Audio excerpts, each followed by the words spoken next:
Hello and welcome to the Dream Highway podcast, the show that's here to inspire you to go after your dreams and, most importantly, make the most of the journey every step of the way. This is episode 67, and I'm your host, Steve Pederson. I got a question for you.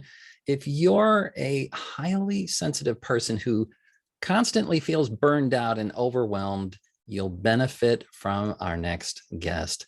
DaLorean Marz, known as the Sensitive Empowerment Mentor, is a certified master life coach who specializes in stress reduction, self-love, and confidence building for highly sensitive people. What is that, you might ask? We're going to get into that. DaLorean is passionate about working specifically with highly sensitive people because she is one herself and struggled with debilitating stress, overwhelm, and burnout her entire life, even as a small child. Today, she is dedicated to teaching highly sensitive people how to protect and restore their limited energy each day, as she is masterful at showing them how to snap out of their self-sabotaging, people-pleasing loop so that they can navigate their lives with more comfort, authenticity, and confidence. DaLorean, welcome to the Dream Highway. Hi, thanks for having me. Absolutely. It's so great to have you. It's so great we could make this time and make this happen. Before we jump into our episode, tell people a little bit about yourself. Where do you live? What do you do in your downtime? What do you like to eat? What's your favorite drink? Sure. Well, again, according to the intro, my name is DaLorean Marz, and I am, again, the Sensitive Empowerment Mentor for highly sensitive people. And I live in the US, and I'm in Arizona.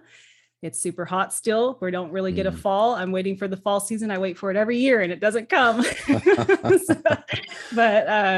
So I'm in Arizona. I'm super happy to be here. I'm really excited to connect with you, Steve, and just kind of discuss this stuff about highly sensitive people, because it's very, I guess maybe misunderstood. It's maybe misunderstood, but it maybe just be that it's not really well known. We know about introversion and we know about extroversion, but highly sensitive is, you say that term and people go, what is that? Yeah, so what? I'm super excited about jumping into this and discussing this. I did not know that you lived in Arizona. I have to know, are you an Arizona Cardinals fan?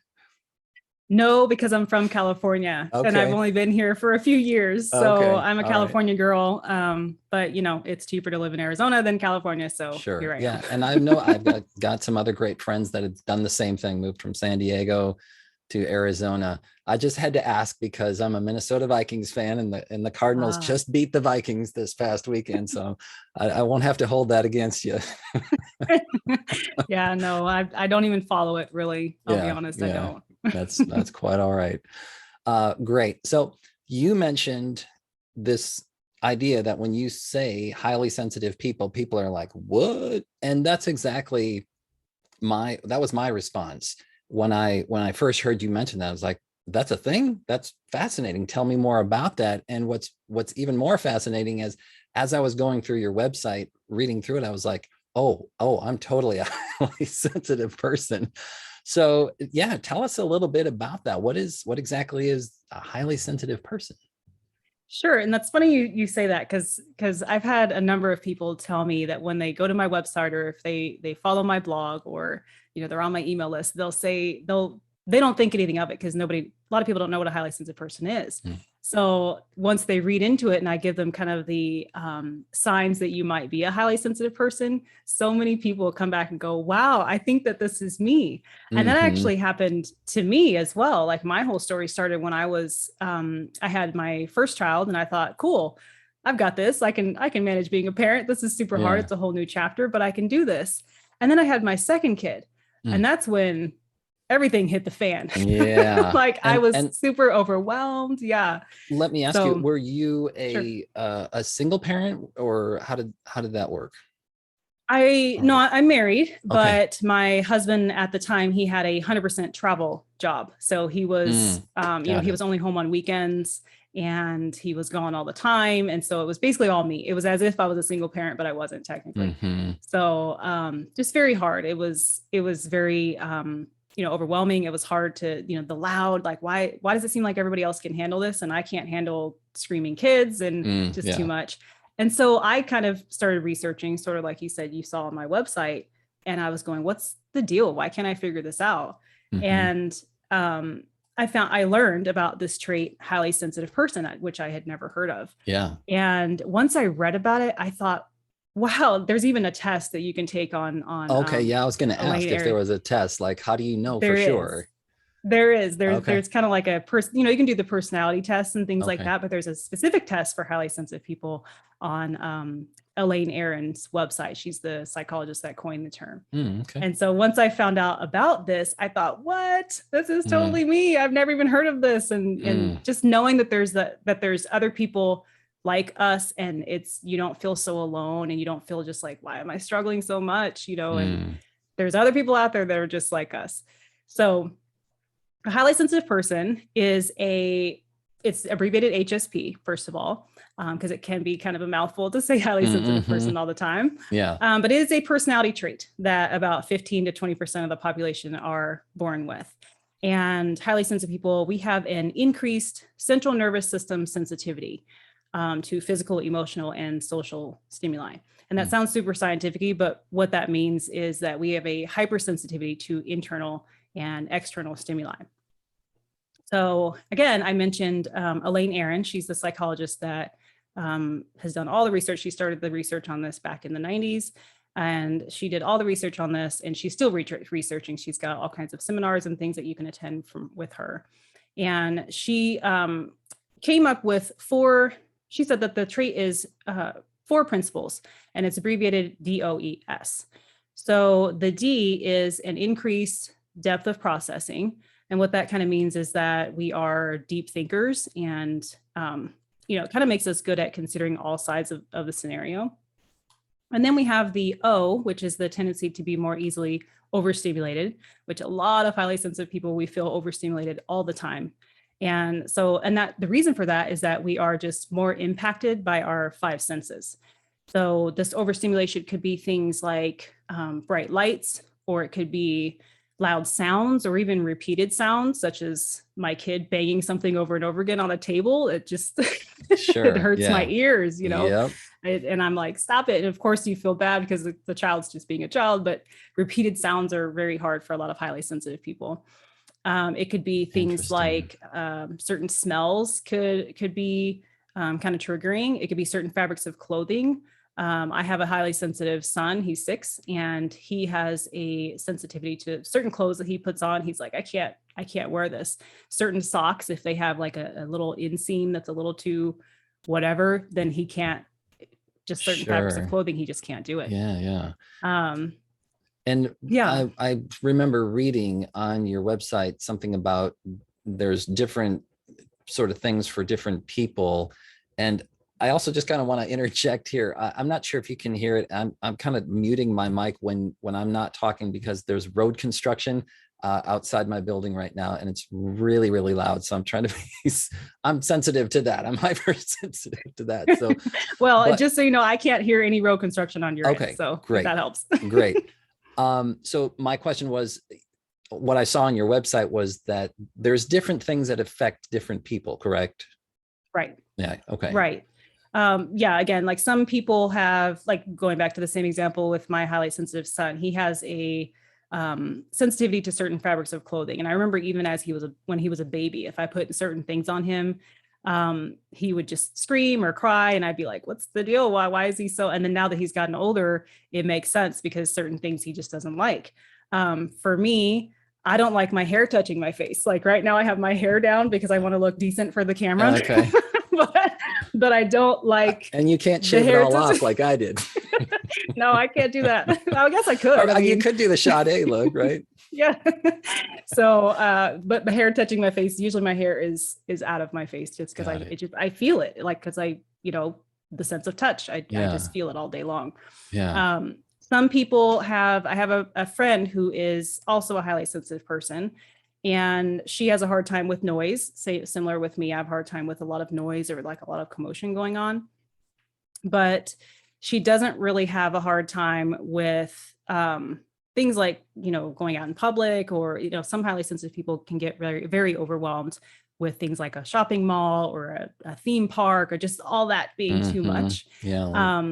I don't have a problem with that. I can do that just fine. Some people can't. So every HSP is different, just like every introvert has different levels of being an introvert, every extrovert has different levels. And what's really fascinating, what this is making me think of, is my daughter, she can't stand it when I eat chips, like corn chips. She'll just like clam up and start screaming and go in the other room. And I'm like, come on, you're being a little oversensitive, but that could be her hypersensitive, or was it highly sensitive?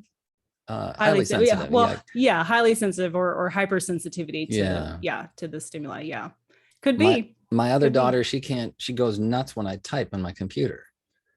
She'll be, and that was a real problem when we had, the quarantine and she had to do school here.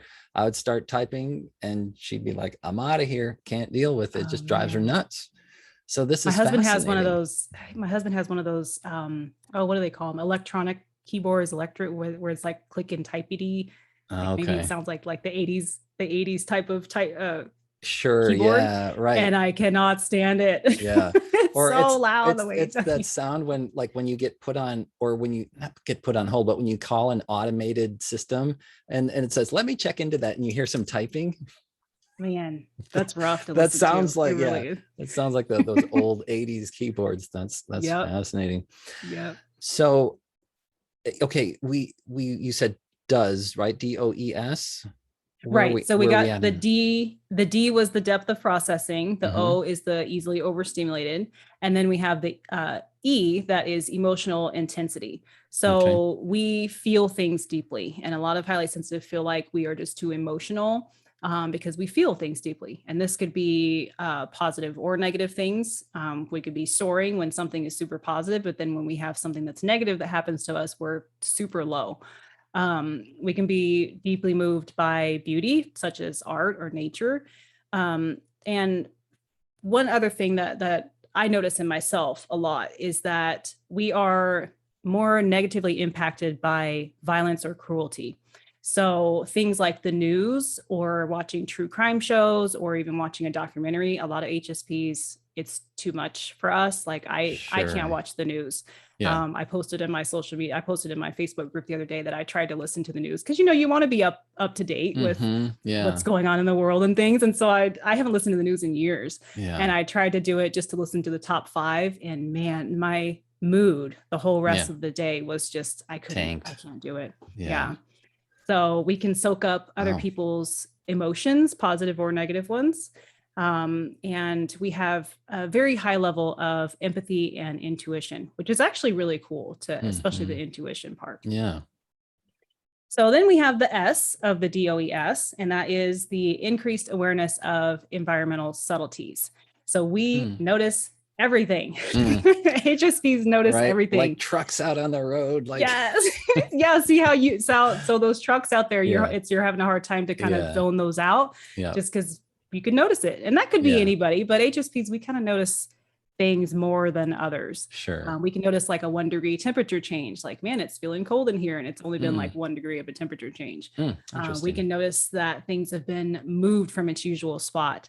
My 6-year-old HSP son is very much like this. We could, if things are not orderly, like the way that the routine normally is, he's kind of like, wait, but that's supposed to be over there. And just, we notice everything. We can notice people's moods. We can notice their change of behavior. Sometimes even better than that person can even notice their own behavior. We can notice like, hey, that person's kind of off today, Yeah.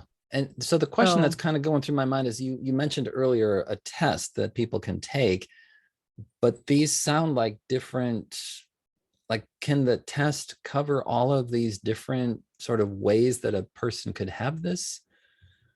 Yeah. So the test is, let's see, if we go to, it's on Elaine Aron's website. Sorry, I don't have this. No, that's quite all right. But it's a really cool test. And I've sent a lot of people to her website just to do the test. And when they do it, they go, whoa, like I didn't realize. So it's at HSP or hsperson.com. Okay. That's Elaine Aron's website, Okay. hsperson.com/test. And you can go to, she has her highly sensitive person test. She says, find out if your child is a highly sensitive person. She has tons of books. She has documentaries that you can watch, which are really cool. There's one that's called Sensitive. I think it's called Sensitive, The Untold Story. And that's on Amazon Prime. So, yeah. But yes, the test is actually a very short test. You can do it online. And is it like, do people tick you off? Yes. Yeah. I can't remember the questions. I did mine years ago. Let's see. It's easy things like other people's moods affect me, or I tend to be very sensitive to pain. Again, we have that internal and external stimuli. I'm particularly sensitive to the effects of caffeine, which is very much me. If I drink even a cup of coffee, like I'm spazzing out and my anxiety is super high. So I like all these things that you're saying. I'm like, I don't even need to take the test. I know I am like an over the top. I'm an overachiever, highly sensitive person. Yes. Oh my gosh. Yes. And that's the thing too. So I gave you kind of the technical scientific side of, what Elaine Aron has researched, but just to put it into normal terms, signs that you are a highly sensitive person could be, of course, that you're easily overwhelmed. And that could be, like I said, overwhelmed with everything that's going on around you. You need a lot of quiet time. And, and this can kind of be combined with if you're an introvert as well, because I'm an introvert and a highly sensitive person. So I need a lot of alone time, a lot of quiet time. Yeah, for sure. You can feel rattled when you have a lot to do in a short period of time. Even if you have enough time to do it all, it's just that those deadlines are just too much pressure. So pressure can be a really hard thing for highly sensitive people. Yeah. Again, feeling quickly depleted on busy days, or, again, people's negative moods can really take a toll on you. You care a lot about people. You've been labeled your whole life. This was something for me. I've been labeled my whole life as being too sensitive, or you're too shy, or you need to come out of your shell. You're too emotional, So that actually kind of leads into a question that I had, which was, are people like, is this a stigma to have this? Like, I would imagine this would be difficult, for people to admit because that's not cool. Or like you said, oh, you're too overly sensitive. It's not really typically portrayed as a strength, right? Right. And that's something that I work with specifically with my clients with, because the thing is, in our culture, and in a lot of cultures, obviously we're in the Western culture. In the Western culture, it's more valued to not be a highly sensitive person. Our culture can devalue sensitivity. And as a result, HSPs can tend to have lower self-esteem. We can just, feel more insecure. And, being told things your whole life, like you're too sensitive, or you need to get over it, or you need to come out of your shell, and all those things that we're told, then you're going to start to feel like something's wrong with me. Like, why am I too sensitive? And we are the minority as well. Like I said, only about 15 to 20% of the population are HSPs. So the majority is going to try to make us like them. So, being told that your whole life, you start to feel, And as you're saying, we're living in Western society where it's like productivity is the predominant value, and your worth is sort of determined by how productive you can be. And it's almost like this seems like kind of a setback, or almost like what's the disability, right? Yeah, and that's true too. And like you said, being productive is kind of like you have to be go, go, go all the time. And if you're not go, go, go all the time, then you're not productive, and there's something wrong with you. And you should be able to do the go, go, go with a smile on your face. You should be busy. You should always be productive, But when you need to take downtime, which HSPs and introverts need a lot of downtime, or just we're not able to handle. I mean, the fact is it's hard to handle a lot of the things that some people, that non-HSPs or even extroverts are able to handle. HSPs, we just can't handle all that. We can do it, but we're going to be very overstimulated and very overwhelmed and very, you're hitting burnout, all of the negative things. Yeah. This just occurred to me too. A thought is that I've known some people that struggle with chronic fatigue syndrome. I'm wondering if maybe some people, they don't have chronic fatigue. They've got this highly sensitive person condition and are easily burned out. Is that, I don't know. What is your thought on that? So a lot of highly sensitive people have a hard time sleeping. And this is a combination of reasons. One being that, and also a lot of highly sensitive people have anxiety. And a lot of that is because of the overstimulation all the time. And now you develop chronic anxiety. Now, going back to the sleep, a lot of that could be because our minds have a hard time shutting off, because our minds are we process a lot, and we do need to process things. And that's something that I tell all of my clients, is that you have to have processing time throughout the day. You can't wait until the end of the day to try to you wait till the end of the day to decompress, but you need to do it throughout the day as well.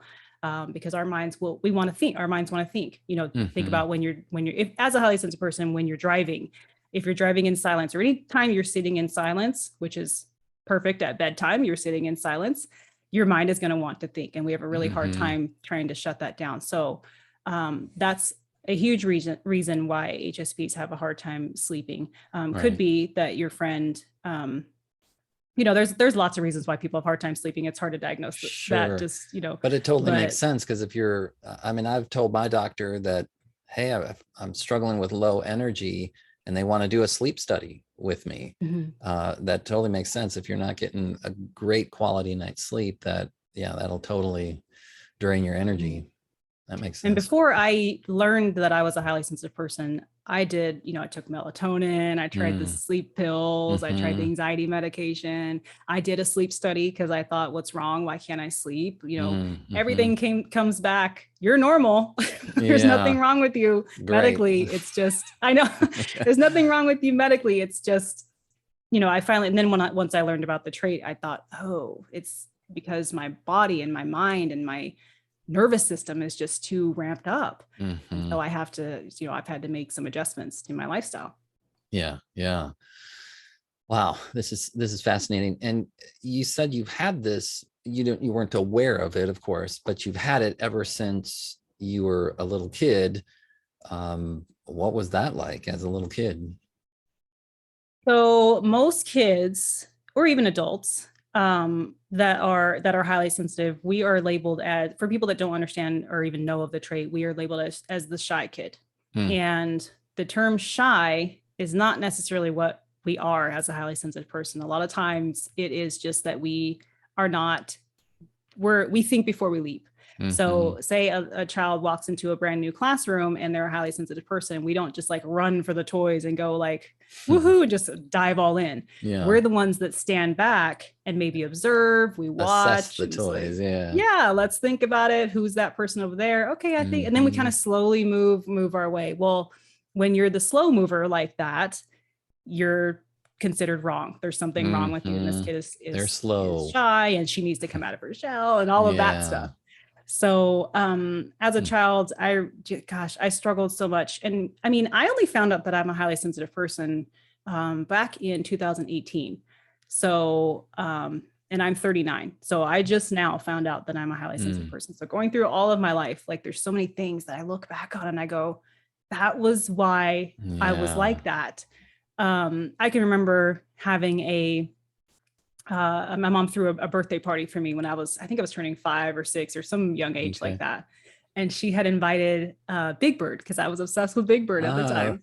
And so she had Big Bird come and all this. And when Big Bird walked in, I remember this, and she's got it on video too. I remember this. I freaked out. It was too much for me. I was looking back, I was probably already overstimulated because there's a birthday party and the kids and all the people, and it's big and loud, And Big Bird came in and I screamed. I was so scared. I hated it the whole time. All the other kids were like, Big Bird, and running and playing. And you know, and I look back and I go, that's probably because I was Mm-hmm. overstimulated as a highly sensitive and an introvert. You know, it was just too much for me as a Yeah. kid. Yeah. Wow. You know, this is maybe kind of a funny story, maybe not, I'm not sure. But as I was reading through your material and just kind of thinking of this whole condition, I was like, I started remembering some things about me. Because I've noticed what happens to me when I get overstimulated is I start feeling nauseous. I start feeling like I'm going to throw up. Mm. And I noticed it when I went over to a friend's house. He was having a party. He had a book on his coffee table, and it was just, you know, it was a picture book, and it was just page after page of these amazing pictures. And I got about halfway through, and all of a sudden I realized, I think I'm going to throw up. Like, it was just overwhelming looking at this book page after page.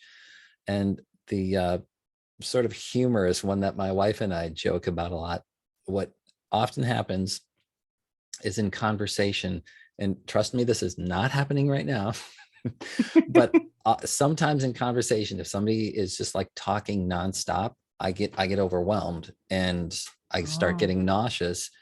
And it happened one night. My wife and I went to bed, and she was just talk, talk, talk, talk, talk, talk, talk. And I was trying to be a good sport, you know, and not shut her down. but it kind of got to a fever pitch where I was like, oh my gosh, it's coming. You know, I was like, and I just literally blurted out, I need you to shut up or I'm going to throw up. Oh man. Right. That's And so she, interesting that you get the physical, yeah, you know, yeah. physical body stuff. Yeah. And we both got a good laugh out of it, you know, because like who tell, you know, you know, maybe people want to tell their spouse to just shut up, you know, but I Yeah. actually did it and we got a good laugh out of it, you know. But it's just so fascinating that I never really thought that maybe you have some kind of condition, you know, that you get physically nauseous when you get overstimulated. I wonder if it's like anxiety, like the buildup of, as I know anxiety has physical symptoms in people's bodies. So I wonder if Hmm. it's just that anxiety that starts to build up, which could be because of the overstimulation. Could Yeah. be. Yeah. Yeah. That's interesting. Well, yeah, I'm interested in taking this test, and I think it's empowering, obviously, if you know this stuff and you know, because it's probably for several reasons. I mean, not just one, not well known. And then two, if it is, you know, I mean, you throw around words like, you know, an intuitive or an empath or something like that. And there's some people that are going to be, oh, that's cool. But a lot of people are going to be like, oh, you're one of those, you know, kind of a Hmm. thing. And that's really The woo woo, unfortunate. you're all woo Yeah, woo. you're And what do you, exactly. yeah. That's true. That's true. Yeah. That's true. And So, another term for, well, actually, I think it's the scientific term for highly sensitive person is sensory processing sensitivity. hmm, So sometimes using that term, people they'll take to it more than saying something like, oh, I'm an empath. You know, well, empath and highly sensitive are two slightly different things. You can be both. But hmm, anyway, when you start saying empath and intuitive and all that, people do start to get like, you know, mhm, I don't want to yeah, hear it. yeah. I was one of those people. When I Okay. first heard about all that, I was like, oh, You're one you're of one of those those. that starts getting Yeah. all, yeah. So, but then when I You're took the test, probably I a started learning. life coach that lives out in Yeah, California. exactly, exactly. But then when I started, you know, I was struggling, and I'm like, well, maybe there is something to this. Mm. So I started researching myself, and I thought, oh, I really am something that's slightly different than other people, and that's okay. Yeah. And so tell me, how has knowing about this, how has that empowered you? Oh man, in Mm, so many ways. Just one way is that learning about this trait and learning that the struggles that I have, it's not because there's something wrong with me. mhm, There's not, I mean, because the thing is being a highly sensitive person is not like a diagnosable condition. It's not like mm. something your doctor is going to diagnose for you. There's not anything wrong with you. It's just a Right. personality trait that you're born Mhm. with, just like introverts are born introverts and extroverts are born extroverts. But learning that there is not something wrong with me, because that's how I felt my whole Mhm. life, is that Yeah. why am I so shy, you know, starting to feel all the negatives about myself, learning that there's nothing wrong with me. It's like, oh, okay, I just need to make some shifts. Like there's Yeah. things in my life, the way that my lifestyle, that is too much for what my body needs. Mhm. Also, a really empowering thing is knowing that I'm not alone, and having just like a sense of community, Yeah, that's huge. and being able to talk to other people that are also highly sensitive, and kind of compare notes and Hmm. compare tips and tricks, and Yeah. that alone has been huge, because especially me, I was like I said, married, but my husband was traveling a lot. So it's like I was all alone with these two little babies, and I'm like, oh, why Hmm. am I struggling? And just learning that there's highly sensitive parenting groups that you can join on Facebook. Interesting. So yeah, so just knowing that I'm not alone, and that we're all in this together, and we're all trying to Yeah. figure this out together. And let me ask you this, in your experience, have you noticed that is this something that, affects, or is it primarily men, primarily women, or is it's hard to tell? Maybe women feel more comfortable coming, understanding it, or, I don't want to make any stereotypes or anything like that, but what's been your experience in noticing that kind of thing? So according to Elaine Aaron, it's 50-50. Okay. It's men and women. It's Hmm. 50-50. There, it's not biased towards any male or female. Hmm. But like you said, a lot of men don't really want to admit Yeah. or show their sensitive side or their emotional side. Sadly, because men and girl and women have been raised in our society to not show that, get up, quit Yeah, crying, stuff like that, for especially sure. for boys. Yeah. Girls are allowed to cry, boys Mm. are not. That's how they're raised. They're not allowed to show emotions and I have two boys, and my boys Mm. cry a lot, and especially the highly sensitive one. Yeah. And and I try to let him, or try to get him to understand that it's okay to be sad and upset, or something makes you mad or whatever, to try to talk about all the big emotions, because Hmm. a lot of kids grow up learning that they're not supposed to feel, like you're not supposed to feel, basically. So I think that a lot of men don't want to admit that, because then they're not cool, or Hmm. oh, you're get over it, man, like their Yeah. guy friends are saying. So I think Yeah. that a lot of men won't come forward and say, but according to her research, it is actually 50-50. Yeah. What's really fascinating, I was just thinking about this as you were saying that, is I have a park, and it's just so funny because you're talking about wanting to be alone. I love being alone. I'll go for walks, and I walk up to the park, and it's just heaven when nobody else is there. you know Hmm. but it's a park, and so on weekends they have games, and this past weekend they had a football game, and just the energy that was there was so completely different. And I just felt myself like, kind of going in, and like, I got to protect myself, because there's a lot of machoism here. It was a football Yeah. game. um, there was a lot of families there, but I've also noticed times when there's just a bunch of guys, and you know maybe it's not the place to be highly sensitive, but I just know, I go to parties, I go to games.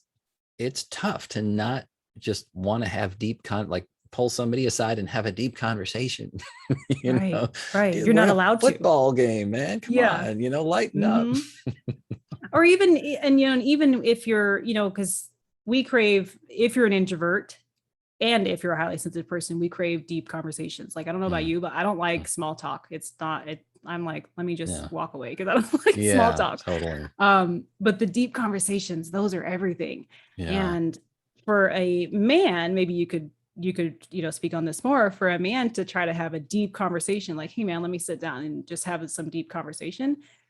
It's you're almost not allowed to, like, you're supposed to just, like, let's talk surface level stuff, yeah. and that's, and move on. Or You're not when it allowed to does feel happen, it's upset. just like, whoa, like, this is, you value those friendships. That happened at Hmm. I was at a men's camping a men's camping retreat, and a lot of machoism there, and we were sitting around the campfire, and I started talking with this one guy, and all of a sudden we realized we were just totally hitting it off and having this really intense conversation. I was like, man, this is great. I didn't know I was gonna, like, up until then I was not enjoying this camping trip, and all of a sudden Wow. that was fascinating. Well, and that's cool that it's almost like men and women, we feel this too. We want to talk, we want to, and hopefully you talk to somebody who also wants to talk. Mm-hmm.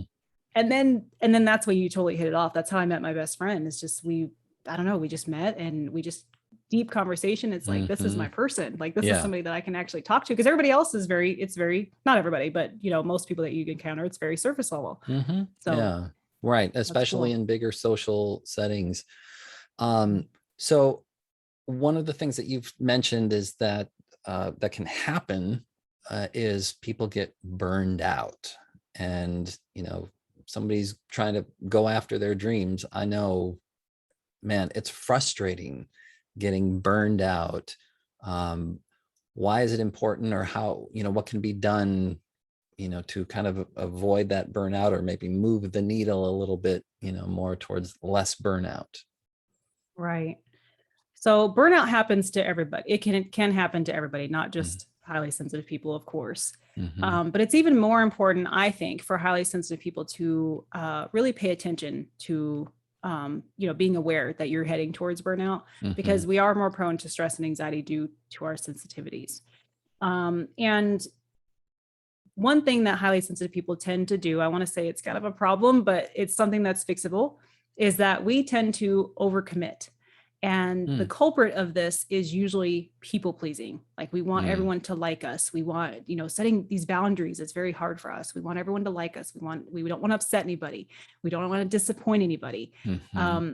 And because of all this overcommitment, now we're feeling overwhelmed and stressed out. And a lot of times this can actually lead to resentment. And then we just continue going through life feeling resentful and feeling overwhelmed. It's just a cycle. So, overwhelm and burnout, again, can happen to anybody, but, there are signs that you are hitting burnout. So things like, small problems start to feel like the end of the world. You may feel mentally drained or burnt, or feel mentally drained, or just emotionally, you just lack energy. You just can't, you don't have the motivation. You can't concentrate. You may have brain fog is common. My biggest thing the way that I know that I'm hitting burnout is irritability, for sure. Like, I start getting super snappy at my kids, or snappy just at anybody. I tend to shut down, like my productivity sucks and I can't focus on anything. A lot of people that hit burnout, they start to obsess over small things, and they sort of like spearfish to try to, because burnout or overwhelm and burnout feels like you're losing control. And so we want to find something that you can control, because everybody wants to be in control of something. So we'll try to like spearfish at the smallest thing that we can catch, just so we can have some kind of control over something. And with all of this overcommitment and overwhelm and burnout and all of this going on, it's important to ask ourselves, like, how is this overwhelm affecting me? Like, how is it affecting my relationships? How is it affecting my my career? Or how is it affecting, my work-life balance? Just how is it affecting me emotionally? And a lot of us tend to try to sweep that big question under the rug, or not even really question ourselves at all with that. But I think it's something that shouldn't be swept under the rug, because, how is this holding you back in your life? Like, how is this burnout and overwhelm really holding you back? And I think it holds a lot of people back. So and that's why I just want to interject. What's really important about that is when an individual is being held back, the repercussions on everybody else, right? The good that they could have otherwise brought into the world. People don't see that. So yeah, it's super important, not just for the individual. Right. Or even, like I said, for me, irritability is a big one for me. So it's like, I'm putting out this negative energy to people around me, like, friends and family and my kids, and just, and it can affect so many areas of your life. And a lot of times people will just continue living that way, thinking that life is just hard and this is just how it is. Suck it up. But it's not how it is. That's the thing, is you don't have to live that way. You don't. Yeah. Well, that's great news. And it sounds like, I know one of the things that helps that is creating boundaries. Can you talk a little bit about that? Sure. So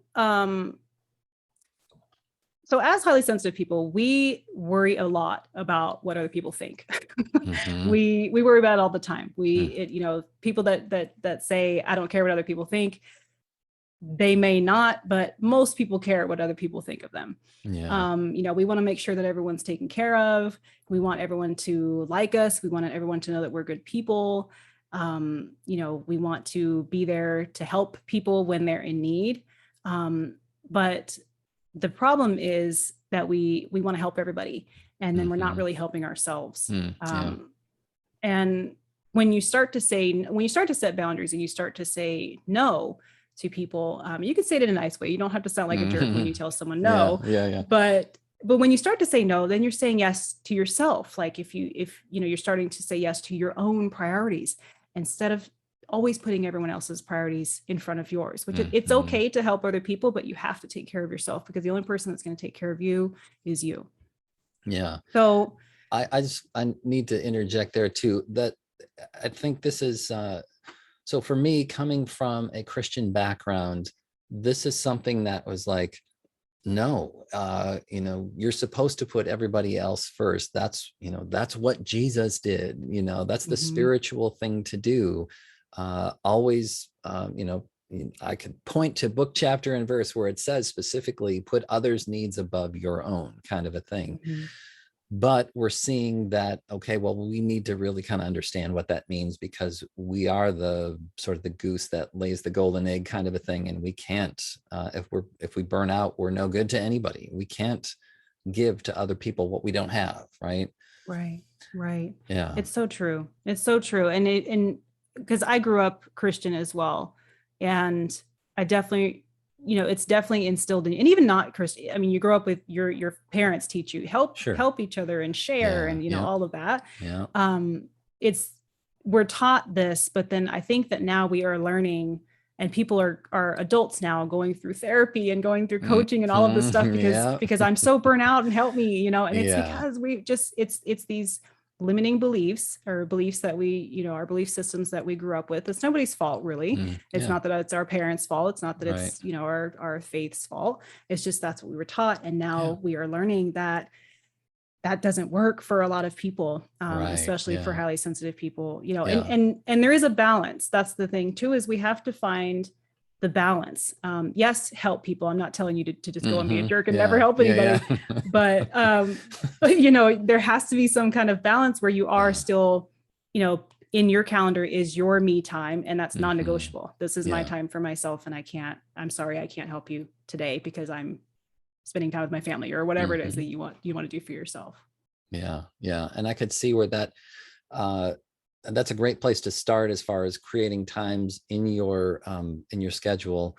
But I would imagine that's just something you got to be very flexible with as well, like very fluid, and just guarding that time and knowing your limits, knowing what, because you could get, for example, just this morning, I got a text that my mom was being taken to the emergency room. That's kind of a like, oh my gosh, that's a very strenuous kind of thing, and it churns up a lot. So when things like that happens, it sounds like one of the really important skills to have in all of this is just being self-aware, right? And just knowing your limits, and knowing, okay, I got this call, I got this text. What I like to think of at times is like a balloon. If you have a balloon, you squeeze it at one end, it's not going to like just disappear. It's going to bulge out somewhere else, so you only have a certain amount of whatever you want to call it, and you have to be aware to manage it. I'm guessing, right? I call those energy points. Everybody can call them, treat them something differently. I call those energy points, especially as highly sensitive people. We have a limited number of energy points each day. We wake up, let's say you wake up, and you may even wake up with your energy points already halfway depleted because you didn't sleep well the night before. So we have to be aware of these energy points, because if something like you get this text, that was a rough text, but then you have all this other stuff scheduled that day. Well, now you've already depleted a big chunk of your energy points from that text. So now you have to be, you know, we can't be as rigid as we would like to be sometimes. Yeah. We have to be able to be flexible, you know, and to be able to take care of ourselves.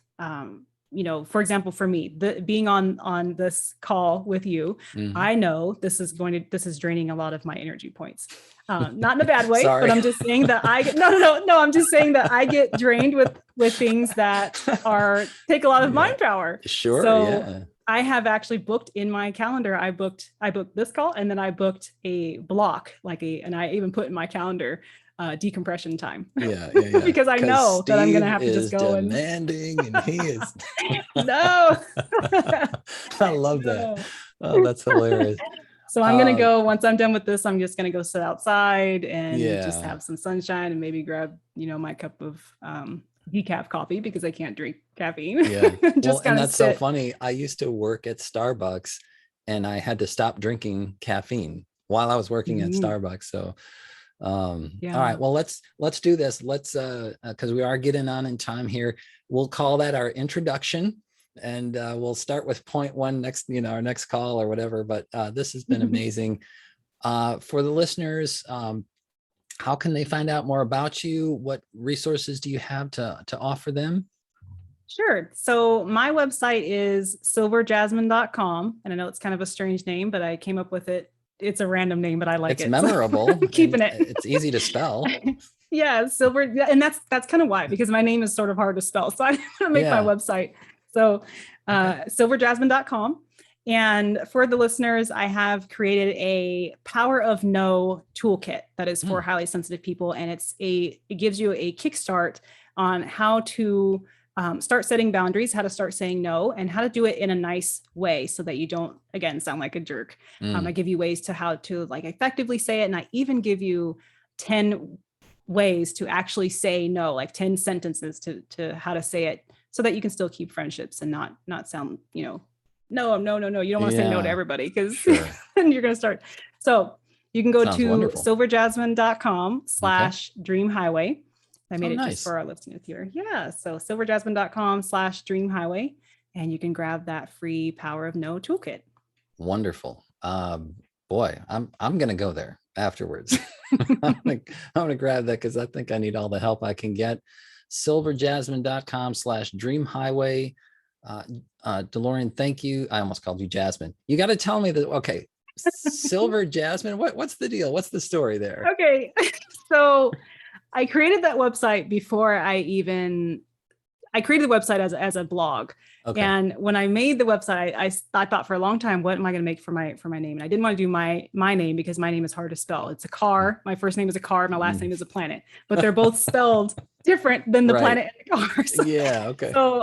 So I came up with my favorite tea. My favorite tea is Jasmine Silver Needle white tea. Oh, interesting. So I thought, let me just switch the words. And Brilliant. It's silly, but hey, people remember it. It works. That's perfect. Yeah. Awesome. Well, DeLorean, thank you so very much for taking the time out, sharing, you know, the wealth of knowledge and information. This has been a wonderful conversation. I'm sure our listeners will get a ton out of it. Go get the download there, and we'll catch you next time. I'll put all this stuff in the show notes. So if anybody's like, what was that again? It'll be right there, but appreciate you joining. And thanks all of our listeners, and we'll catch you next time on the Dream Highway. Awesome. Thanks for having me.